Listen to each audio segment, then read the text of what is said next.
Imagine you want to do what's best for your child's education and that you have a passion to teach your own child.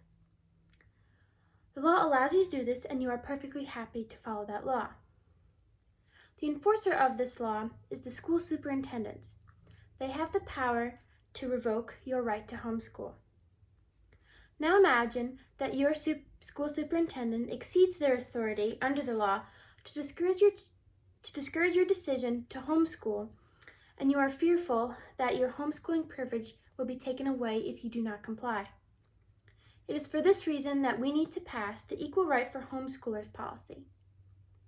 On the topic of the homeschooling privilege that parents have, John Holt and Pat Ferenga, the authors of Teach Your Own, the John Holt book of homeschooling, says that parents have a right to educate their children in whatever way they believe in. The state cannot impose on all parents any kind of educational monopoly of schools, methods, or whatever. I was personally homeschooled for 7 years, and I am very familiar with many other families who have also homeschooled. Not every homeschool family has experienced these problems, but some do, and I personally know many who have. We will first look deeper into the problem that some superintendents pose, and then we will look at the policy that restricts superintendents from overreaching. The problem that some homeschool families face is that the superintendent asks for more than the New York State requires. The New York State requires 7 things in order for a family to homeschool. The first is that they need to file a notice of intent within 14 days of starting their school year. Second, they need an individualized home instruction plan, also known as the IHIP. They need to submit this to their district superintendent. This is a list of the curriculum that the family will be using throughout their school year. Third, the family needs to know what subjects that are required for each specific grade level. New York State provides families with a regulation book that has all of this information. This list is flexible if a child is struggling in a certain subject. SuccessByDesign.com explains this by saying that children and teens learn subjects at varying rates. At some point in their educational lives, almost all students will have trouble grasping at least one subject. Homeschool's freedom to make educational choices allows parents to devote more time to the subjects with which their child are struggling. This freedom brings a sensible balance to the learning curve. Fourth, the parents need to maintain attendance records. This is keeping track of how many days a child completes their schoolwork. Fifth, children from grades 1 through 6 must complete 900 hours of school instruction, and children between the grades of 7th and 12th grade must complete 990 hours. Sixth, the parents must submit quarterly reports to their district superintendent. This includes specific details of what the child has done in that quarter. For an example, the parents must state the topics in a specific subject that a student has learned. Lastly, they must submit an annual assessment with their final quarterly report. This includes a normal reference achievement test or a written evaluation depending on the grade level of the child. Linda Dobson, who is the author of Homeschooling the Early Years, states an interesting fact about testing by saying that in 1995, the Riverside Publishing Company released the Iowa Basic Achievement Test scores of 16,000 home-educated students. This is one of several standardized tests commonly administered in schools. Children taught at home averaged in the 77th percentile, 27% above what the testing company deems average ability. These are the basics that New York State requires for parents to homeschool their children.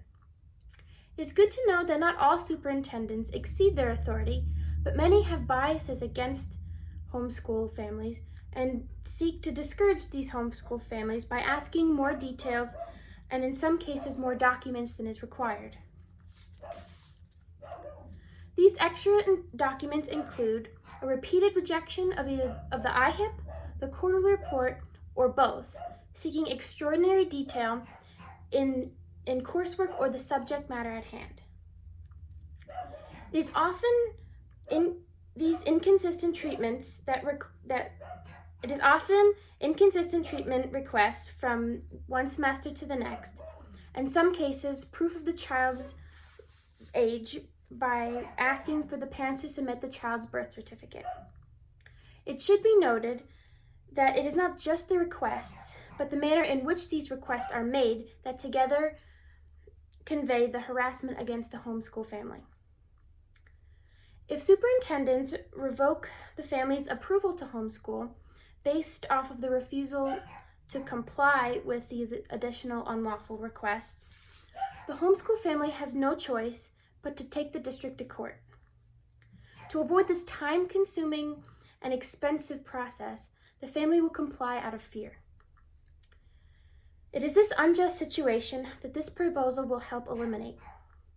But why do some people, including some superintendents, have biases against homeschooling? Some may argue that homeschoolers are harmed by the loss of opportunity in social interaction and in the exploration of a career. Regarding social interaction, homeschoolers have many options. Homeschool families associate with other homeschool families for mutual support and to share ideas and learning and teaching resources. They can gather weekly or even monthly for activities and field trips. They have also formed sports teams and are accepted into local private school leagues that compete for prizes and trophies just like any other public school. The kids in these groups often establish lifelong friendships. As far as the opportunity in a search of career goes, homeschoolers have resources for this as well. Parents who choose to homeschool their children have the same interest and desire for their child to find a career path, just as public school parents do. Homeschoolers can attend career fairs at colleges, and homeschool associations can sponsor and organize local professionals, artists, and business people to participate in career fairs with tables and/or career orientations. Now that you know about the problem, let's look at the solution. To resolve this issue, we must put in place the Equal Rights for Homeschoolers policy. This will keep the homeschool requirements, but specifically restrict school superintendents from exceeding their authority and prohibit them from requiring more information than is allowed by the New York State law. If a homeschool family has a grievance, then an appeals panel should be established that is comprised of representatives, 2 representatives from homeschool families and 2 representatives of school board members. This panel should hear the appeals from the homeschool family that claim to be treated unfairly under the law. In most cases, most superintendents care about the kids and want to do a good job for the community. It is my hope that this policy will create a healthy environment for homeschooling families and encourage school superintendents to better understand the homeschool community and value the education families provide to their children.